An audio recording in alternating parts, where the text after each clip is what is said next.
એનાથી ખૂબ મજા કરવા છે એ બાપાનો આશીર્વાદ. બાપો તમને તમારા બધા કોણીએ તમારી રોજી રોટીમાં તમારો પરિવાર જે તમારા કામ અટકી રહ્યા છે એનું ભોગો જોડે રહે અને તમારા કામને સફળ કરાય. મારો નાથ સાઈનાથી ખૂબ મજા રહે એ મારા હૃદયના ભોગાના આશીર્વાદ. જો મહારાજ તમને ખૂબ આનંદ કરાવશે.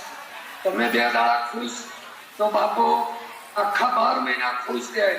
એટલે બાપોએ એટલે મારો નાથ તમારા જે વર્તા છે એ મારા ભગવાન તમારી ભાવનાઓ બધી સાથ જોડે રહી અને બાપો પાર પાડશે. ભોગા મહારાજ